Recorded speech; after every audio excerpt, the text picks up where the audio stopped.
네, 여러분 안녕하세요. 네, 오늘은 요새 그 710 대책 이후에 부동산 전망과 향후 부동산 대책에 대해서 좀 알아보는 시간을 갖도록 하겠습니다.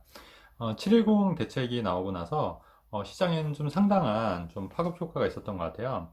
이제 앞으로 2주택은 8%, 그다음에 3주택은 12%의 취득세를 올리겠다. 이게 좀 가장 좀 이슈가 되고 가장 이제 투자자나 실거주자 입장에서는 굉장히 놀랄 만한 그런 취득세 인상이었는데요. 이제 많이들 궁금해 하셨던 게 분양권 같은 경우에는 취득세가 어떻게 되냐 이런 부분도 좀 많이 궁금해 하셨던 것 같아요.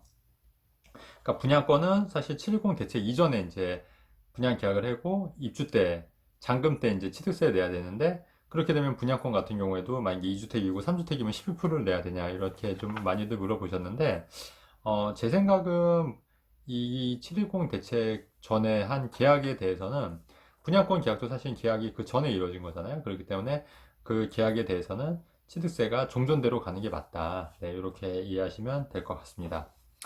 네, 그리고 그러면 이렇게 앞으로 취득세가 2주택일 때 8%, 3주택일 때 11%가 되면 어떤 현상이 벌어질까요, 여러분? 그러니까 이렇게 한번 이해하시면 될 것 같아요. 내가 두 채, 세 채, 그러니까 3억짜리 세 채를 갖고 있는 것보다 한 채로 갈아타는 게 취득세율은 낮잖아요. 괜히 두 채, 세 채에서 8%, 12% 취득세 내면 사실 상당히 큰 이제 그런 것보다는 그냥 한 채, 똘똘한 한 채, 그러니까 3억짜리 세 채를 갖고 있는 것보다 한 채를 갖고 있는 게 더 유리하다. 취득세 측면에서도 그렇고, 양도세 측면에서도 그렇고, 그 다음에 종부세 측면에서도 그렇지 않습니까? 그렇기 때문에 앞으로 똘똘한 한 채로 더 갈 가능성이 크다. 이렇게 좀 보여지는데, 사실은 이 그 기존의 이제 지방 부동산 시장은 똘똘한 한 채 현상 때문에 굉장히 이제 안 좋았어요. 안 좋았는데, 그나마 좀 지방 부동산 시장이 살아나려고 했는데, 그 요번에 그 청주 같은 경우도 갑자기 이제 조정지역으로 묶였지 않습니까?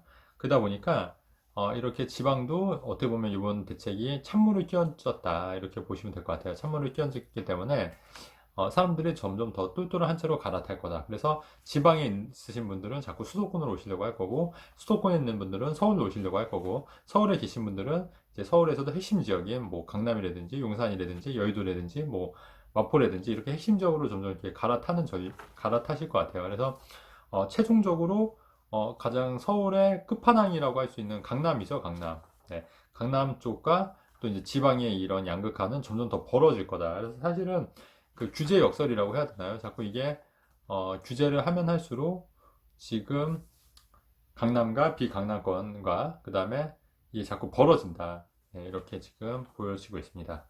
자, 그 다음에 이번에 그 대책 이후로 저는 또 어떤 또 생각이 드냐면 뭐 다시일 거라 생각해요. 그래서 뭐 주택의 부동산 반사 이익을 좀 얻을 수 있는 부동산들이 있는데 지금 같이 주거용 부동산이 아닌 비주거용 부동산 예를 들면 상가라든가 지식산업센터라든가 토지라든가 그 다음에 준주택인 오피스텔 같은 경우에는 상당히 반사 이익을 얻을 수 있고 실제로 뉴스도 이제 오피스텔 관련해서 좀 거래량이 많아지고 있다 뭐 이런 뉴스 많이 보시잖아요.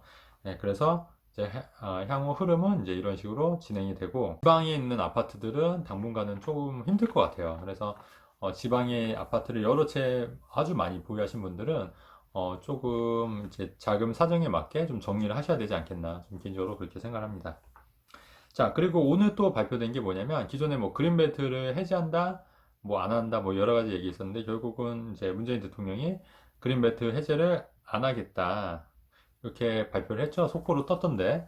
네, 이거는 이제 그동안 이제 여론의 좀 눈치를 본 것 같아요. 이제 여론의 눈치를 보고 이제 그린벨트 해제할까 말까 계속 고민하다가 결국은 그린벨트를 해제를 안 하고 그 대안으로 지금 나온 게 갈매역 바로 앞에 있는 그 육군 사관학교랑 그 골프장 부지를 이제 주택으로 공급하겠다.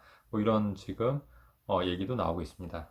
개인적인 생각은 기본적으로 그 용적률을 좀 높여서라도 기존에 그 재개발 재건축의 용적률을 좀 풀어서 아파트 공급을 좀 더 늘릴 필요가 있지 않겠냐. 특히 서울 강남과 이제 핵심 지역들 여의도라든가 용산이라든가 이런 핵심 지역들은 좀 기술도 많이 발달했잖아요. 그렇기 때문에 좀 더 높게 지어도 되지 않겠냐. 지금 그 잠실 롯데월드 타워 보면 사실 그게 그 굉장히 그 반대 여론도 많았지만 잠실 가면 롯데월드 타워 이렇게 제2 롯데월드 타워 이렇게 보이잖아요. 근데 굉장히 이제 잘 돼 있고 심지어 트럼프가 이제 우리나라 와서도 저 건물이 뭐냐고 이렇게 물어봤을 정도로 어떻게 보면 우리나라의 어떤 랜드마크가 됐지 않습니까? 그리고 이제 맨하탄이나 사실 뭐 일본 도쿄라든가 이런 좀 대도시 가보면은 상당히 이제 건물들이 높게 뻗쳐져 있어요. 높게 뻗쳐져 있었는데 우리나라는 왜 그거를 자꾸 규제를 하는지 모르겠어요. 이왕 기술도 좋은데 뭐 50층, 100층 뭐 지으면 어떠냐는 거죠. 그렇게 해서 용적률을 높여서 좀 더 고밀도로 좀 짓는 것도 나쁘지 않다. 특히 강남 핵심 지역이라든가 사람들이 원하는 지역에 좀 그런 식으로 짓는 게 좀 필요한데 그거를 전부 지금 막고 있었잖아요. 특히 박원순 서울시장 같은 경우에는 굉장히 그런 거에 대해서 굉장히 혐오를 했다고 해야 되나요? 굉장히 안 좋게 생각하고 막고 있었는데 요번에 또 불미스러운 일이 있었죠. 그래서 박원순 시장이 없기 때문에 또 어떻게 될지는 모른다 이렇게 보여집니다. 그래서 따라서 재건축 재개발도 조금 관심 있게 보실 필요가 있다 이렇게 보여집니다. 그리고 또 앞으로 이제 예상되는 부동산 흐름은 어떻게 되냐면 전세 가격이 예전부터 제 영상 보신 분들 아시겠지만 전세 가격이 많이 오를 거라고 얘기를 했는데 실제로 지금 전세 가격이 엄청 오르고 있죠. 그 다음에 지금 뭐 2 플러스 2 임대차 보호법 관련해서도 그렇고 여러 가지 지금 얘기들이 나오고 있으니까 전세 가격을 미리 지금 올리고 있는데 앞으로 그런 현상도 더 심해질 것 같고 이제 양극화 현상이 더 벌어질 수 있다. 이렇게 보여집니다. 자, 그래서 제가 볼 때는 이미 부동산 정책이 좀 신뢰를 많이 잃었어요. 그렇기 때문에 앞으로 어떤 대책이 나오든지 간에 어떤 어, 혼란이 가중될 여지가 있다. 어떤 대책이 나오든 간에. 그리고 지금 정부 정책이 올바른 방향으로 간다고 생각하는 사람들이 이제 점점 적어지고 있고, 그리고 실제로 그 올바른 방향성을 내세울 만한 그런 정책을 내시는 분들도 없는 것 같아요. 지금 없기 때문에 점점 정책에 대한 혼란은 있고 지금 이제 지금 문재인 대통령이 임기가 2년 남았지 않습니까? 그렇기 때문에 레임덕은 점점 가속화될 거다. 예, 이렇게 생각이 듭니다. 그러면 그 외에 우리 그 개인들은 어떻게 해야 될까요? 개인들. 자, 개인들에 대해서 좀 말씀드리면 일단은 주택이 과도하게 많다면 내년 6월 1일 전까지는 좀 매도를 하시는 게 괜찮으실 것 같아요. 왜냐면은 지금 과도하게 주택이 많으신 분들 계실 거란 말이죠. 대출 이자라든가 이런 거 감당하기 힘들 정도로 그런 분들은 내년 6월 1일이 지나면 보유세라든가 이런 부분도 많이 올라가고 또 양도세 부분도 많이 더 불리해지기 때문에 그 전에 매도를 하시는 것도 괜찮다. 자, 근데 그렇지 않으신 분들이 있어요. 뭐 여유도 있고 특별히 뭐 내가 대출을 일으켜서 뭐 투자한 것도 아니고 뭐 그렇게 여유가 있으신 분들은 뭐 보유하는 전략으로 가셔도 크게 무방하다. 네.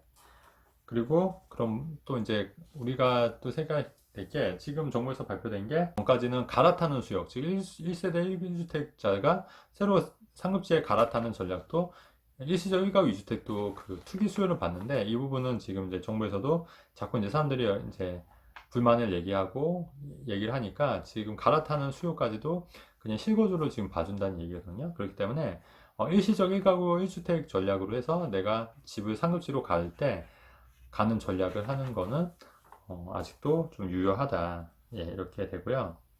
근데 이제 다만 그럴 경우에 대출을 받을 경우에는 기존 주택을 뭐 1년 이내 처분해야 되고 이런 이제 대출 규정이 있다는 거는 좀 생각을 해봐야 될 것 같은데 조정지역에서 조정지로 갈아타서 비과세를 받으려면 기존 주택을 이제 1년 이내 매도를 하셔야 되잖아요. 그 다음에 이제 기존 주택을 이제 전입을 해야 되는 조건이 이제 더 추가가 됐는데 근데 비조정 지역에서 조정지로 가게 되면은 기존 주택을 3년 이내만 매도를 해서도 비과세가 적용이 됩니다.